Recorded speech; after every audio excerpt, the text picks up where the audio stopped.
Could Mark Zuckerberg be forced to sell Instagram and WhatsApp? That is what a landmark trial in the US, which accuses the company he owns, Meta, of monopolizing the social media industry, will decide. So what do we know about this antitrust case?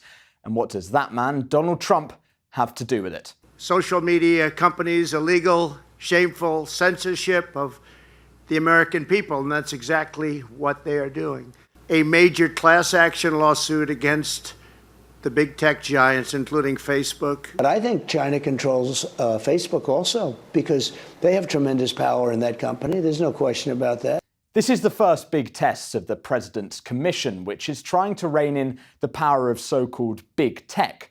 The case, FTC versus Meta, was filed during US President Donald Trump's first administration, but risks becoming politicized during his second term. Relations between Mr. Zuckerberg and Trump had been frosty, partly because Trump was barred from Meta's social media platforms after the US Capitol riot in January 2021.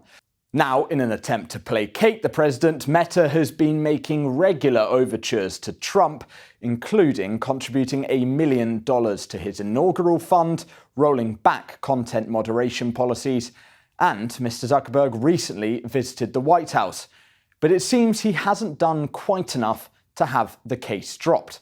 So what is the government claiming? Well, they basically say that Meta has bought up any companies it thinks pose a potential threat. The FTC says the company overpaid when it acquired Instagram for $1 billion in 2012. Then 2 years later, it purchased WhatsApp for $19 billion. The Commission's aim is to break up Meta, forcing a sell-off of both apps. So if the FTC prevails in this 8-week trial, what they're seeking is to break off WhatsApp and Instagram from Meta platforms. So Meta would only have, basically, it's Facebook and AI business. This would be a huge blow for Meta because it's estimated that about 50% of its advertising revenue comes from Instagram. Meta's CEO, Mark Zuckerberg, has taken to the stand to defend his company. The Commission argued that Meta maintained this monopoly by pursuing the CEO's strategy that it is better to buy than compete. Prosecutors used the example of Zuckerberg's acquisition of Instagram back in 2012.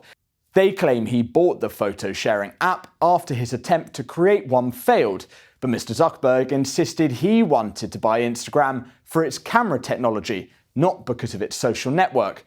Meta has also come back saying the lawsuit defies reality, as apps like TikTok, YouTube, X, Snapchat are evidence that Meta does not have a monopoly. But this whole trial hinges on the acquisition of the two social media platforms nearly a decade ago. And in terms of growth in the social media space, that is a long time. Meta's lawyers say the FTC must prove Meta has a monopoly power now, not at some point in the past. Experts say this will make the lawsuit more challenging to prove because more competitors have emerged in the social media market since the company bought Instagram and WhatsApp. Meta is not alone in its pursuit by the Commission. Google and Amazon also have their own cases as part of the president's crackdown. But the stakes for Meta and its owner are high, with the possibility of its dismantling hanging in the balance.